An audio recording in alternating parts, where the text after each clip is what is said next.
Hello students. So today we are going to take up chapter 3, Animal Farm.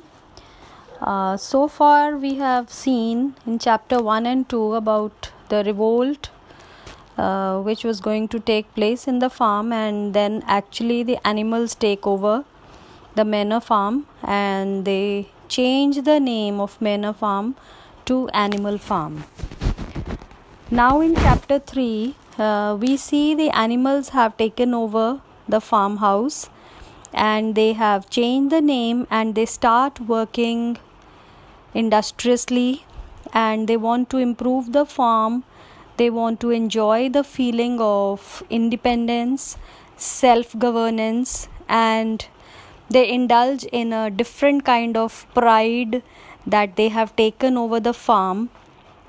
And this is actually the reward which they feel, that they are getting the reward of their labors and they will enjoy the fruit of the labor. Whatever they are going to do on the farm, they will enjoy the fruit. So like we have seen in the previous chapters, तो इस chapter में हम देखते हैं कि कैसे animals इस farm को टेक ओवर करते हैं एंड इस फार्म का वो नाम भी चेंज कर देते हैं. एनिमल फार्म इसका नाम रखा है उन्होंने. एंड वो एक जीत वाली फीलिंग जो है वो उनके अंदर है कि उन्होंने इस फार्म को जीत लिया है एंड अब ये फार्म जो है ये it belongs to them, right. ये उनके अंदर एक फीलिंग आ गई है. और वो जो आइडिया है कि हम जितनी मेहनत करेंगे वो सारा का सारा जो फ्रूट है, जो सारा का सारा उसका रिटर्न है वो हमें ही मिलने वाला है. This is the feeling which they really enjoy. And the animals overcome the challenges of working without the man. पहले उनको लगता था कि वो आदमी के बिना काम ही नहीं कर पाएंगे, कुछ भी नहीं कर पाएंगे. So now they take it as a challenge. और अब उनको उस चीज़ में मज़ा आने लगा है that they can actually work and they are going to bring the largest harvest. अभी तक जितनी फसल नहीं हुई, जितना प्रोड्यूस नहीं हुआ, so they feel that they are going to produce largest harvest and this is going to be a great challenge. And Boxer is one character. He's a horse and he becomes the model of hard work. वो बहुत अच्छी तरह से he is dedicated और बहुत अच्छी तरह से वो काम करता है and with a lot of devotion. और उसने एक अपना पर्सनल मोटो रखा हुआ है, एक स्लोगन कह लो रखा हुआ है, आई will work harder. So what ever he does, he keeps on repeating the line, I will work harder. Even when he is full of sweat and the other animals, they look at him with pity कि इतना थक गया है, तो कोई उसको कहता है कि अगर तुम रेस्ट कर लो. But then again he says the same lines, he repeats the same motto, I will work harder. And the pigs, as we discussed in the previous chapter also, that they are not actually performing any work. Actually they have adopted the hobbies or the luxuries or the comforts which the men were enjoying earlier, and now they become the supervisor and they coordinate the work for the rest of the animals. और अब वो आदमी की तरह उनको rule करना उन्होंने शुरू कर दिया है दूसरे एनिमल्स को. कोऑर्डिनेशन में, सुपरवाइज करने में वो बाकी एनिमल्स के ऊपर हैं. दो अभी किसी को ये चीज़ समझ में नहीं आ रही that they have started ruling them. They are putting the things very in a very sweet tone and इसलिए किसी को ये समझ नहीं आ रहा कि ये जो पिग्स हैं they are trying to overpower अभी, because all the animals they are innocent. When you look at the other animals one by one, they are all very innocent. The horse is there, Clover is there, the Molly hai, Mare hai. They are all very innocent. Hens are there. Only the pigs are really really intelligent और उस intelligence का वो उसका फ़ायदा उठाना शुरू कर दिया उन्होंने. Now on the second character which we look at is Molly the mare उसको घूमने फिरने का, तैयार होने का, she is very fond of comforts, she is very fond of eating sugar and she is very fond of getting dressed up. अपनी looks के बारे में वो बड़ी केयरफुल रहती है. एंड वो काम से बहुत ज़्यादा कतराती है. She runs away from work. तो जब भी काम का टाइम होता है शी जस्ट एब्सेंट्स हरसेल्फ, कहीं ना कहीं वो गायब हो जाती है. Now Benjamin is the next character. He is an old donkey and he remains unchange. उसमें कोई चेंज नहीं आता रेवोल्यूशन के बाद, वो वैसा का वैसा ही है. जैसे हॉर्स में तो चेंज आया है, you know, Boxer we are talking about, उसमें तो चेंज आया है कि वो अब कहता है कि आई विल वर्क हार्डर, क्योंकि उसको ये चैलेंज लगता है कि हम पहले से भी ज़्यादा काम करेंगे, हम और ज़्यादा प्रोड्यूस करेंगे, because it is a challenge and he feels that they will work harder and they are working for themselves. जो भी हम काम करेंगे उसका फ्रूट तो हमें ही मिलने वाला है. So he is very much motivated. Molly जो है she runs away and Benjamin the donkey, he remains the same. उसमें कोई change नहीं आता and he just says that donkeys live a long time. That's what he says. Now after this revolution, the animals, they observe a flag raising ritual on Sunday. Sunday के दिन वो एक rule बनाते हैं कि हर संडे हम flag raising करेंगे, जैसे कि कोई इंडिपेंडेंस डे होता है, you know, like we have our independence day. And similarly उनको लगता है कि ये जो हमारा इंडिपेंडेंस हुई थी जब हमने फार्म हाउस को टेक ओवर किया है, so they observe as a flag raising ritual and it is a day of rest. Sunday को कोई काम नहीं करेगा और वो ये बस फ्लैग रेजिंग करेंगे और एक तरह से they will, you know, just have a meeting and they will just discuss the matters. Snowball the pig, he forms committees, बहुत सारी कमेटीज़ बनाता है स्नोबॉल, जिसमें सोशल इम्प्रूवमेंट्स, एजुकेशन, ट्रेनिंग और इस तरह के बहुत से प्रोग्राम्स हैं.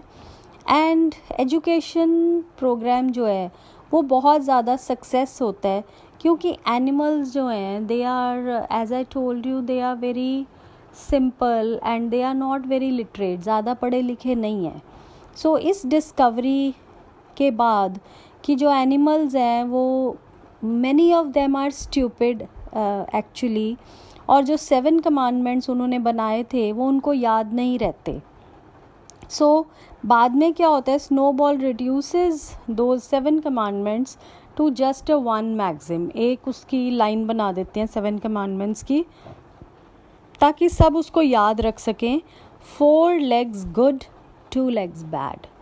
जिसकी 4 टांगे हैं वो अच्छा है और जिसकी 2 टांगे हैं वो बुरा है.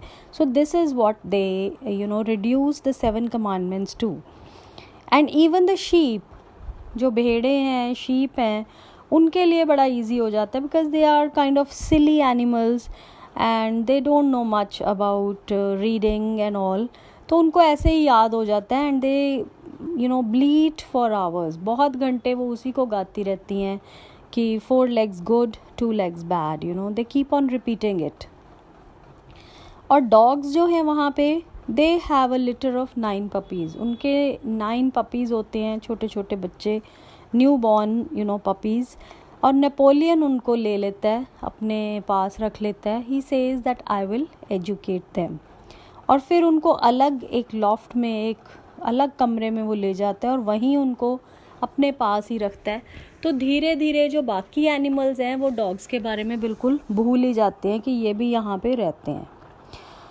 Now that year, after some time, you know, apple harvest होता है. एप्पल की जो फसल है काफ़ी ज़्यादा होती है. And the pigs announce that they will reserve the apples and the milk for themselves. Milk और जो एप्पल्स हैं तो पिग्स कहते हैं कि वो हम खाएंगे और हम अपने लिए रिज़र्व रखेंगे, क्योंकि उनको बहुत ज़्यादा स्ट्रेनुअस काम करना पड़ता है, बहुत ज़्यादा एफ़र्ट्स करने पड़ते हैं and they require to manage the farm. And इसलिए जो दूसरे एनिमल्स हैं, you know, they just look at them, they find it little uncomfortable, but they don't have the guts to say, you know, no one has the guts to say anything. So this is a chapter in which this is being told, and so this is about that, how the pigs take over and how they are changing the time and how they are trying to stay healthy. And they say they don't really like the taste of milk and apples, लेकिन उनको forcefully ज़बरदस्ती खाना पड़ता है because they want to stay healthy and they want to supervise दूसरों की सेहत और दूसरों का ध्यान रखने के लिए they have to eat though they don't like the taste of the apples and all, right? Then in chapter 4 it is an alarming development कि ये जो न्यूज़ है एनिमल फार्म की, it has spread to the rest of the animals in England. दूर बाकी जो farms हैं और बाकी जो एनिमल्स हैं आसपास के इलाके में, everyone comes to know about the rebellion which the animals had made in this animal farm, and soon everyone knows about it. और जो बाकी एनिमल्स हैं, they also display this behavior and they also start tearing down fences and throwing riders. बाकी animals में भी वो rebellion और revolution की जो स्पिरिट है वो भी ट्रांसफ़र होनी शुरू हो जाती है, बिकॉज उनको लगता है कि अगर ये कर सकते हैं तो हम क्यों नहीं. सो बाकी फार्म हाउसेस में भी एनिमल्स थोड़ा सा मिसबिहेव करना शुरू कर देते हैं, फेंसेस तोड़ देते हैं. They try to run away, they try to ride the others, throw the riders, So this development alarms the local farmers. बाकी जो farmers हैं, they are really alarmed that how the animals are behaving, and they have already listened to Mr. Jones's tales of woe. ये जो इतनी दुख भरी कहानी है Mr. Jones की, they have heard about it. और Mr. Jones जो है, he is living at Red Lion Tavern, that is an inn. एक होटल में आजकल रह रहे हैं बिकॉज़ फार्म हाउस से तो उनको एनिमल्स ने निकाल दिया. सो मिस्टर जोन्स अपनी जो कहानी है वहाँ बैठ के दूसरे फार्मर्स को सुनाते हैं, और बाकी फार्मर्स जब ये कहानी सुनते हैं, दे आर रियली अलार्म्ड कि अब हम क्या करें, what they will do. Now alarmed by these developments of animal farm and alarmed by the threat of revolution, दो टाउन्समैन हैं वो सारे इकट्ठे हो जाते हैं and they club with Mister Jones, सारे इकट्ठे मिस्टर जोन्स के साथ इकट्ठे होके they try to reclaim the farm. वो फार्म पे एक बार फिर से हमला करते हैं ताकि उस फार्म का जो कब्ज़ा है वो वापस ले सके. और जो एनिमल्स हैं एनिमल फार्म के, दे सक्सेसफुली डिफेंडेड स्ट्रैटेजी के साथ और ब्रेवरी के साथ. Snowball is quite brave, he handles the attack very bravely. और दूसरी तरफ बॉक्सर जो है, he is also very much brave, और इन दोनों की वजह से the farm house is saved. हालांकि मॉली जो है, she is very much scared और वो वहाँ से भाग जाती है और वो कहीं जाके छुप जाती है. लेकिन स्नोबॉल और बॉक्सर जो है, they really fight courageously and they are also given medals, they are also given praises by all the animals, क्योंकि एक बार फिर वो सारे farmers को और मिस्टर जोन्स को भगाने में कामयाब हो जाते हैं. और इस तरह से जो फार्म है वो उनका ही रहता है. वो जो उनका एक हमला जो आदमियों ने किया था, men folk have done, they fail to take over the farm, और एनिमल्स फिर दोबारा अपनी जीत की खुशी मनाते हैं. So in this chapter we see how Snowball evolves as a hero, और दूसरी तरफ हम देखते हैं कि जो नेपोलियन है उसके मन में स्नोबॉल के प्रति थोड़ी सी जेलस फैक्टर शुरू हो जाता है, क्योंकि सारे एनिमल्स अब उसकी प्रशंसा करने लगते हैं. तो नेपोलियन को लगता है कि सारे स्नोबॉल की तरफ हुए जा रहे हैं. So he feels jealous and he later on develops a kind of rivalry, और फिर वो इस तरह का प्लान बनाता है कि किसी तरह से उसको वहाँ से निकाल दिया जाए. Now in chapter 5, as I told you, Molly is a lazy mare and she doesn't want to work. So she runs away from work. जब ज़्यादा काम होता है तो she usually runs away from work, और बाद में कोई उसको देखता है कि वहाँ पे वो फेंस के पास, फार्म की जो बाउंड्री है, near the fence she is standing near a man, और वहाँ पे वो जो आदमी है उसको शुगर लम्प्स खिला रहा है. She is having sugar and she is enjoying herself and she likes to dress up. और जो उसको रिबन्स वगैरह बांधे थे मिस्टर जोन्स ने, she likes to take dress herself and she likes to look beautiful. Now when winter comes, Snowball starts making a plan to build a windmill. Snowball plan बनाता है कि windmill बनाई जाए और इस तरह farm में जो है इलेक्ट्रिसिटी लाई जाए. तो एक बार जब इलेक्ट्रिसिटी आ जाएगी तो स्नोबॉल को लगता है कि बहुत सारा काम जो है बहुत कुछ ईजी हो जाएगा. They will be able to run the machines and they'll be able to put on new farming techniques. So इस तरह से स्नोबॉल ने काफ़ी टाइम उसने रीड किया था जो मिस्टर जोन्स की पुरानी किताबें पढ़ी थी, जिसमें कि फार्मिंग के टेक्निक्स थे या कैसे फार्म की जो प्रोडक्टिविटी है, फसल है, उसको इंक्रीज़ किया जा सकता है, और एनिमल्स को जिसमें कम काम करना पड़ेगा, लेबर कम करनी पड़ेगी और कंफर्टेबल लाइफस्टाइल हो जाएगा, so that they will not have to exert so much.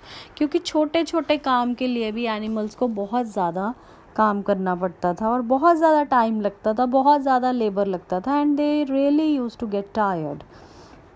So Snowball thinks of a way कि किसी तरह से they build windmill and they get an electricity so that they can live a leisure and a comfortable life.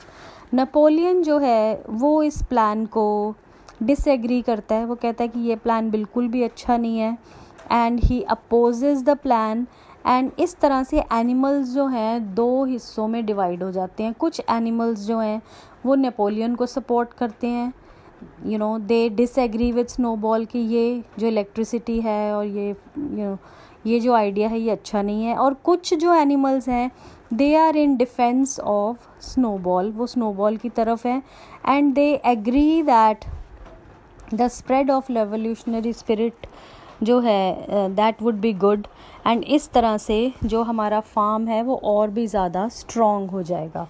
And Napoleon feels that animals should have weapons and they should develop a military force.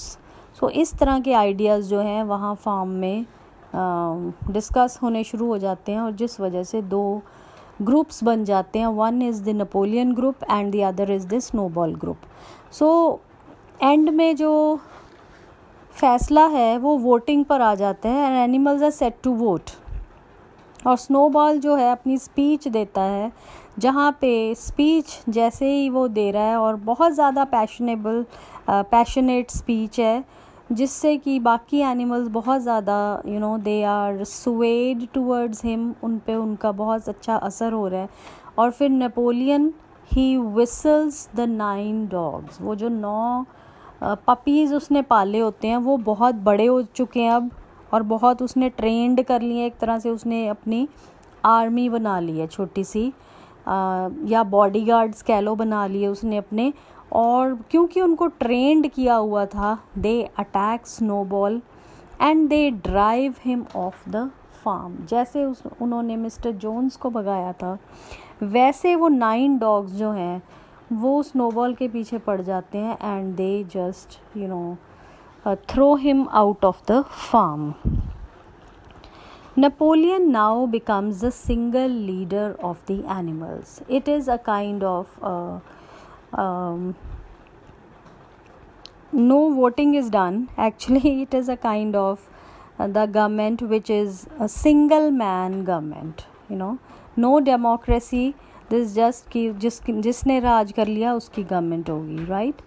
And Napoleon now is the single leader. He abolishes the weekly debates and meetings. जो उनकी Sunday की Sunday debates हुआ करती थी जिसमें at least वो matters discuss करते थे. They used to have debates. They used to have different plans and all, जिसमें जो भी अनाउंसमेंट्स हैं उसमें सारी वही होती थी. And Now Snowball also announces that okay, they will have their windmill scheme. Windmill को वो बनाएंगे. और अब एनिमल्स बहुत ज़्यादा हैरान हो जाते हैं कि पहले तो तुम नहीं चाहते थे, स्नोबॉल ने जब ये चीज़ कही तो तब तो तुमने बहुत ज़्यादा विरोध किया था, you were very much against it, and now एकदम से क्या हुआ. और फिर स्क्वीलर जो है, he comes in, he intervenes and he puts things together.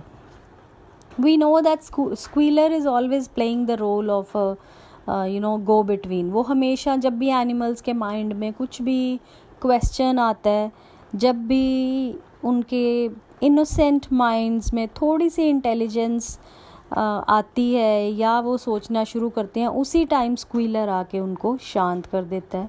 And this is how the things they don't change.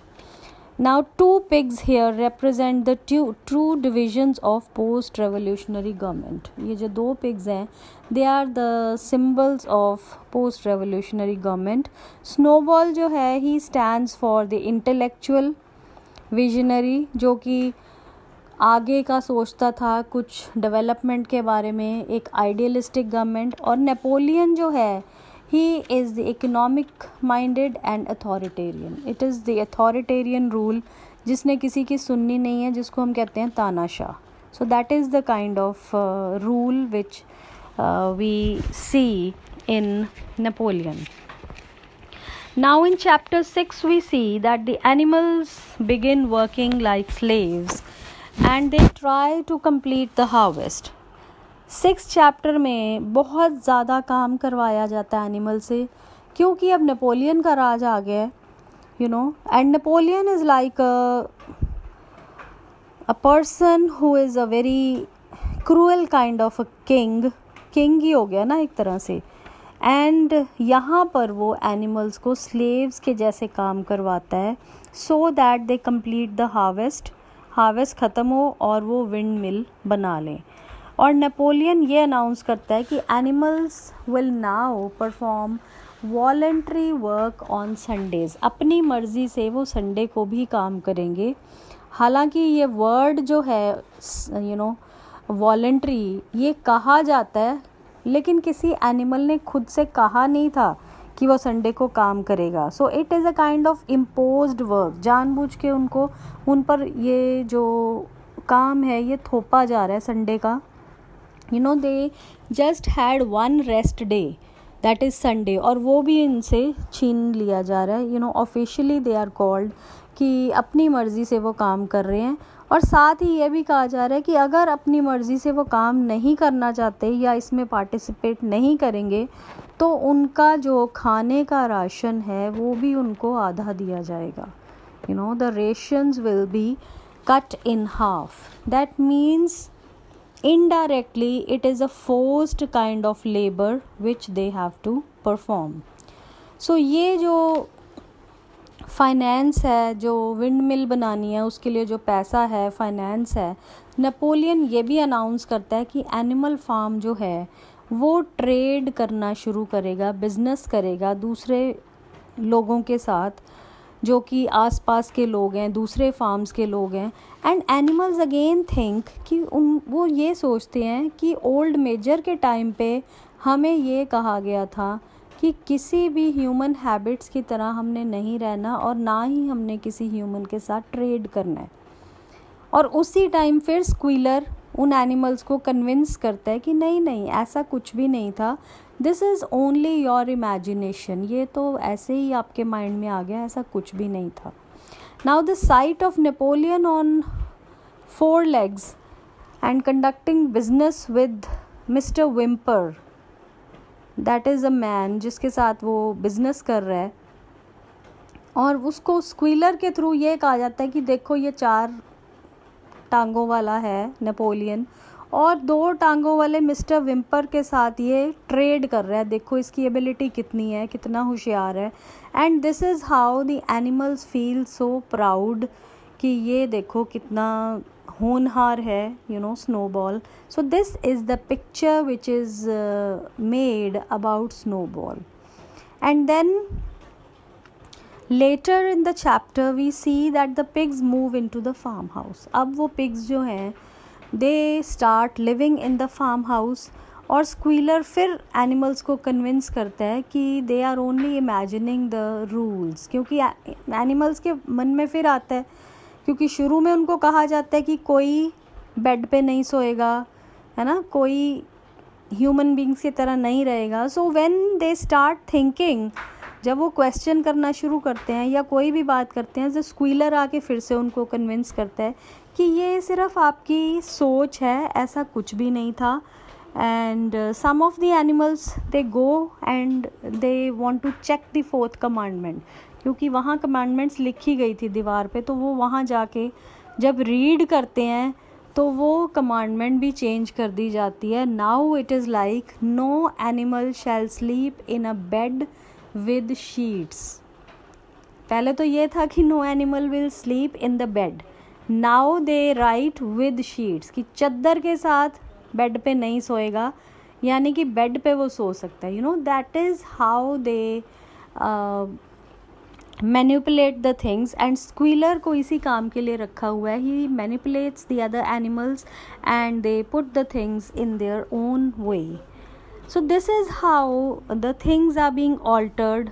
हालांकि कमांडमेंट भी ऑल्टर की हुई है, एनिमल्स रियलाइज़ भी करते हैं, बट देन दे एक्सेप्ट कि हो सकता है कि उन्होंने अच्छे से पढ़ा ना हो. So this is how the innocent animals are made fools. And towards the end of the chapter we see that the windmill is destroyed. जो उन्होंने बहुत मेहनत से windmill बनाई थी वो storm की वजह से destroy हो जाती है, और उसका blame जो है, उसका सारा का सारा जो दोष है, नेपोलियन फिर स्नोबॉल पे लगाता है कि रात को आके स्नोबॉल ने ज़रूर कुछ किया होगा और उस वजह से ये सारा जो विंड मिल है ये डिस्ट्रॉय हो गया. अदरवाइज़ ये बहुत अच्छा बना हुआ था. And the animals again believe in what Napoleon says. So much for today. I hope you are understanding.